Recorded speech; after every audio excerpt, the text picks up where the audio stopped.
Hi, I'm Deb. And I'm Rachel, and we are community educators at First Source Federal Credit Union. And we are excited to be a part of CNY's open house today.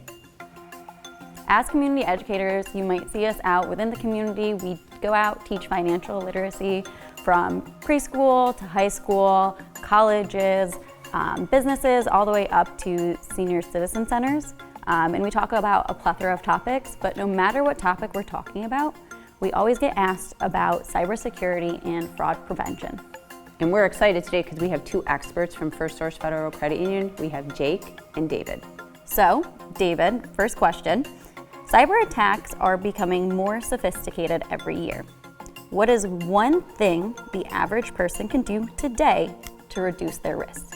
To prevent cyber attacks, the average person can enable MFA, that's multi-factor authentication, everywhere possible, be it their email or their bank account. It'll just prevent the threat actors from gaining access to their account, even if they steal their password.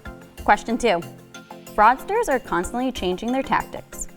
What are the most common red flags people should watch out for? Look for anything unexpected or anything that's creating this sense of urgency, right? You want to look out for anybody asking you to do this now or else. And you're also going to look for any requests that ask you to perform a payment outside of typical means, such as gift cards. So when it comes to emails, you're going to want to look out for any attachments or any links in the email. Always be wary of anything you click or have to open. It could potentially be malicious. Best practice is to hover over any links in the email to see where it's actually sending you, because it may have different verbiage in the link versus where it's trying to send you. Question 3. Many breaches start with one simple mistake. What's the biggest misconception people still have about cybersecurity? Biggest misconception is that people are not important enough to be a target of a cyber attack. Threat actors are looking for anybody with ease of access, not exactly high-profile individuals. So, on the business side of things, for any business of any size, what's the single most important step they can take to reduce both cyber risk and the likelihood of fraud? Best thing an organization can do is enable a culture of cybersecurity awareness. This could be as simple as sending out notifications saying be on the lookout for this type of scam, or any kind of awareness communications letting individuals know, think before you click. Slow down, the email's not going to go anywhere, right? Review it, come back to it tomorrow. You can still respond then. All right, last question.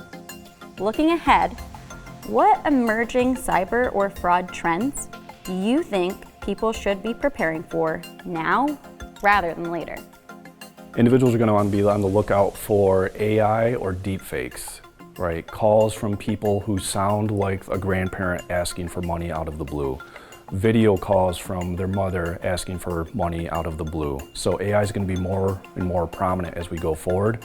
So you're going to have to look for the ancillary clues for scams. Does this request make sense? Does my grandma usually ask for this kind of money? When's the last time I talked to my grandmother? Those kinds of requests. Whenever you get something that looks suspicious, take a breath, pause. You don't need to act immediately. Verify the person reaching out to you by another means. Call the company directly, reach out to your grandmother directly, send an email to a known email address at the organization. You don't need to respond right away. If it's an important enough issue, they'll call back, or you'll get a letter in the mail, which is even more secure. When Rachel and I are out in the community, we get asked a lot of questions, and one of the most important topics that has really been prevalent lately is fraud. So we have Jake, our expert, who we have here today to help provide some answers to these great questions. So Jake, what are some scams that people should watch out for during tax season? Look for any communication from any third-party tax preparers that are reaching out to you. They can reach out to you through text message, email, phone call, especially if you don't know who the tax preparer is. Also, watch out for any scams that are in relation to you paying a fee in order for you to receive your tax refund. Those are not legitimate in nature. The IRS would not ask you for a payment, whether it's through money, gift cards, anything like that, in order to process your tax return for you. How should someone handle suspicious texts, emails, phone calls claiming to be from tax preparers or offering tax refunds? The simplest answer to responding to these is to quite simply don't. Block the phone numbers, block the communication.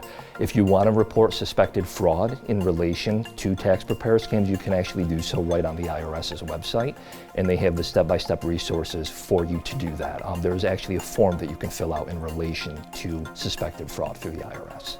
Why is it important to not share personal banking credentials or let others use your account? Personal account is just that. It is your personal account relationship. You don't want to share your credentials, whether it is your online banking, whether it is access to your checks, checkbook, your debit card information, anything that you can give scammers the opportunity to utilize, they will do so. I also want to stress the point that if you are approached to cash or deposit a check on behalf of anybody else, don't do that, because you run the risk of the check returning, and unfortunately you can be out the funds if the check does return in your personal account relationship because you allowed access into it. Why should we know about elder financial exploitation and impersonation scams? And how should we respond if we suspect them? So elder exploitation and abuse is unfortunately on the rise. Our elder population is unfortunately a target right now in relation to all the scams that are going on. Impersonation scams are on the rise as well, and those two kind of go hand in hand. So impersonation scams are the #1 scam that was reported for the last calendar year by the FTC. So an impersonation scam would be something like a well-known credit union or a bank or local law enforcement reaching out to you. Sometimes these scams involve a loved one who is in danger, for you to pay a fee to get somebody out of jail, for you to give out your account credentials in order to access your bank account. I can personally attest to the fact that banks and credit unions have that information already, so we'll never be reaching out to you for that. So the #1 tip that I have for that is to just look out for your loved ones, your family and friends. Elder exploitation and elder abuse is on the rise right now. If you suspect elder abuse or elder financial exploitation, you can always reach out to your local Adult Protective Services or Office of the Aging in order to get assistance. They have caseworkers that will be able to assist with any inquiries. And my final question, Jake, thank you for providing all this great advice. What are some resources available for reporting fraud or identity theft?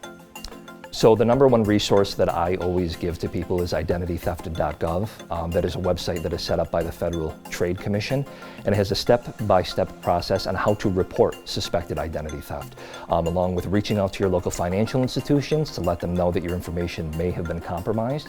It also has the direct links and the phone numbers to the 3 major credit reporting bureaus, Equifax, TransUnion, and Experian, and it helps set you up with a potential recovery plan if you lose out on funds.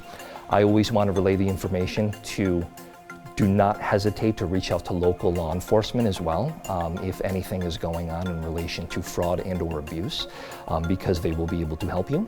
And also reach out to your local credit union. If you happen to bank with First Source Federal Credit Union, for example, you can reach out to our Member Service Center to give them the details of what had occurred, and we'll be able to help you out. So we hope those tips and tricks were helpful, but if you're looking for additional information, you can always check out our website at fsource.org. And thank you for Jake and David for coming on today and sharing these great tips. And remember, you are your own human firewall, so please be vigilant and always remember to protect yourself.